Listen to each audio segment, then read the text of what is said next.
కాళేశ్వరం ప్రాజెక్టుపై కాళేశ్వరం మీద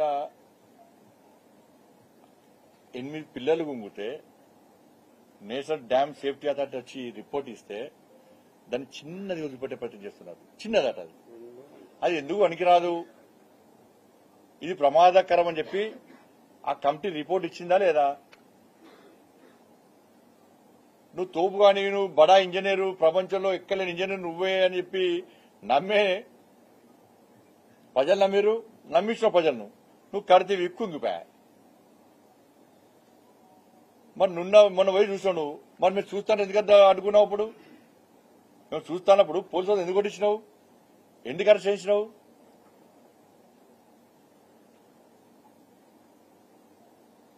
చిన్న సమస్య అంట అది. అవును, 1,00,000 కోట్లు చంపుడు, పొట్టుపోటు చంపుడు 1,00,000 కోట్లు చిన్న నీకు. 1,00,000 కోట్లు చంపినోడికి 1,00,000 కోట్లు పెద్ద ముచ్చట కాదు, చిన్నదా?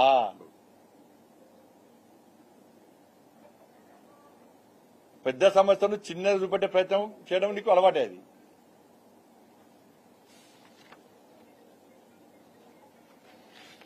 కాంగ్రెస్ పార్టీ ఎందుకు విచారణ చేస్తలేరు? విచారణ పెడితే ఎందుకు ఆలయ చేస్తున్నారు?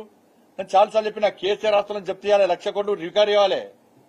1,00,000 కోట్లు కేసీఆర్ కుటుంబం దగ్గర నుంచి. 1,000 కోట్ల 1,00,000 కోట్ల ఆస్తులున్నాయి వాళ్ళ దగ్గర. ఏం లేని కేసీఆర్ 1,00,000 ఎట్లయింది వాళ్ళ?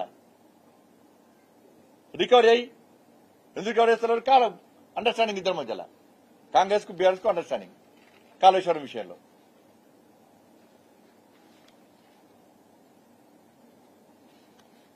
సీఎంగా ఉన్నప్పుడట బూతులు మాట్లాడాట, వచ్చి నవ్వుతురే. అది ఆ డైలాగ్ చూసినాకనే అందరూ నవ్వుకుంటారు. సోషల్ మీడియాలో నవ్వుకుంటూ పెడతారు, చూసిన అదే ఫోటోస్ పెడతారు కదా. ఒక వీడియో ఉంది, అదే ఉండే మన దగ్గర వీడియో ఉండే అన్నట్టు. అది వీడియో ఉంది, అది బూతులు తిట్టింది. బూతులు తిట్టాడు, నన్నే తిట్టిండు. ఇంకా దుబాయ్ వినలు పాపం, దుబాయ్కి ఎందుకు పోతారన్నా? ఊళ్ళల్లో పుట్టకుడిగా నన్ను ఉద్యోగాలు ఇస్తాను మూర్ఖుడా, నువ్వు ఇంటికో ఉద్యోగం ఇస్తాను ఇవ్వకుంటే తెలంగాణ మాకు వస్తుంది అని చెప్పి తెలంగాణ ఉద్యమం అప్పుడు మాకు ఉద్యోగాలు వస్తాయని చెప్పి దుబాయ్లో నువ్వు ఉద్యోగం చేస్తున్నావు. దుబాయ్ నుంచి పేద కార్మికులు 500, 1000 రూపాయలు కూడా పంపిరు. అక్కడి నుంచి పొట్టు చంపిన పైసలు ఉద్యోగం పేరప్పుడు సంపేం చేసినావు. లాస్ట్కు తెలంగాణ వచ్చినాక ఉద్యోగాలు వస్తాయనుకుంటే ఉద్యోగాలు రాకపోతే వాళ్ళు ఇంటికాడున్న ఎకరమో అరెకరమో గుంటనో 2 గుంటలు అమ్ముకొని తెలంగాణ వచ్చినా ఉద్యోగాలు వస్తాయని చెప్పి పొట్టకూడు కోసం దుబాయ్ వేరు. దుబాయ్ పోతే వాళ్ళను బూతు తిట్టి, నేను ఆడియో బయటకు వచ్చింది, గలీజ్ మాటలు తిట్టినా నేను.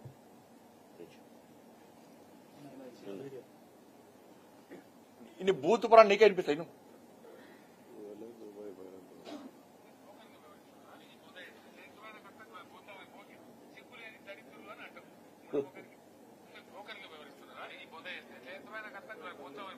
ఒక్కసారి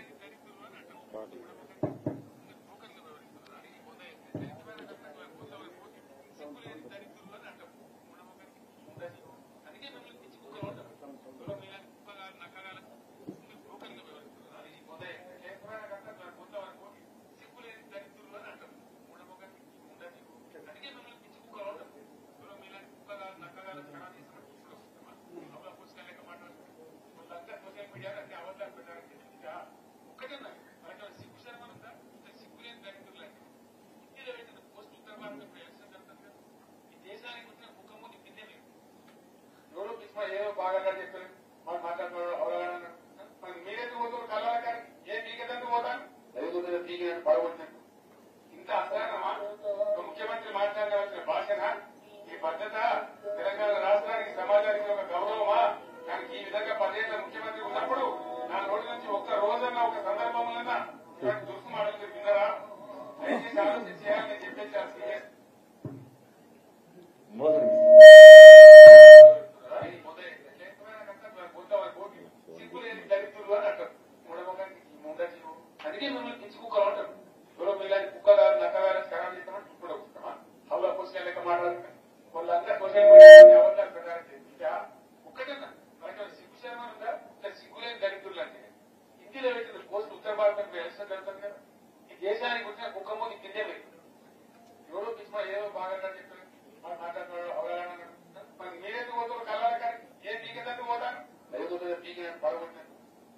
ఇంకా ఉన్నాయి, ఇంకా రండా ముండా అనే కూడా ఉన్నాయి. ఇంకా దొరకలే. ఇంకా నా తలకాయ 6 ముక్కలు చేస్తాడు, నా తలకాయ 6 ముక్కలు చేస్తాడు. పోతా అని చెప్పిన. నువ్వు పేదలకు డబుల్ బెడ్రూమ్ ఇస్తావు చెప్పు. పేదలకు డబుల్ బెడ్రూమ్లు ఇస్తాను కదా, ఇస్తే నేను వచ్చి 6 ముక్కలు కాదు 7 ముక్కలు నరుక్కుంటా అని చెప్పి నేను. ఇంటికో ఉద్యోగం ఇస్తాను కదా, నా తల 6 ముక్కలు నరుకు అని చెప్పాను. రుణమాఫీ చేస్తాను చెయ్యి 6 ముక్కలు నరుకు అని చెప్పిన. దళితులకు 3 ఎకరాలు ఇస్తాను 6 ముక్కలు నరుకు అని చెప్పిన. పోడు 3 సమస్య పరిష్కరించు 6 ముక్కలు నరుకుంటా అని చెప్పిన. అప్పుడు ఏమన్నాడు, బండి సంజయ్ నిన్ను ఇష్టపెట్టా బిడ్డ రోజు ప్రెస్ మీట్ పెడతాను సంగతి చూస్తాడు. 6 ముక్కలు నరుకుతాడు. చలో రీపని నీకు నాకు స్టార్ట్ యుద్ధం స్టార్ట్. 6 ముక్కలు ఎప్పుడు నరుకుతో చెప్పు అని చెప్పినాక మళ్ళీ బంద్ చేసిండు. ఇక మళ్ళీ ప్రెస్ మీట్ పెట్టలే.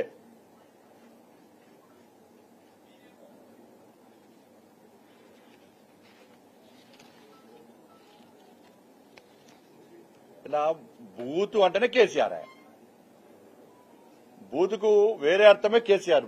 తెలంగాణ ఇవాళ నీ బూతు పురాణం చూసినాకనే తెలంగాణ భాషలో ఎక్కడ బూత్ ఉన్నది.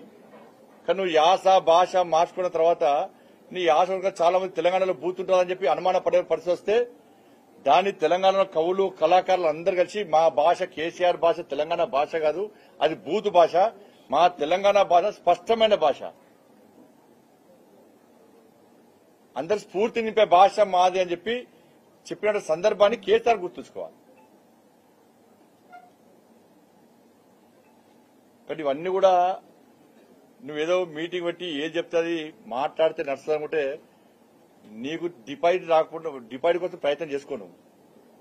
నీ తెలంగాణ రాష్ట్రంలో నీ పార్టీ పోటీ చేసేది 3వ ప్లేస్. ఎందుకంటే నెక్స్ట్ ఇంకో పార్టీ లేదు కదా, 3rd నీదే ఉంది కాబట్టి 3వ ప్లేస్ నీది. కరీంనగర్ కూడా నీది 3వ ప్లేస్. నువ్వు రాసి పెట్టుకోవాలి. గెలవడం అని చెప్పి మీ పార్టీ వాళ్ళు చెప్తున్నారు.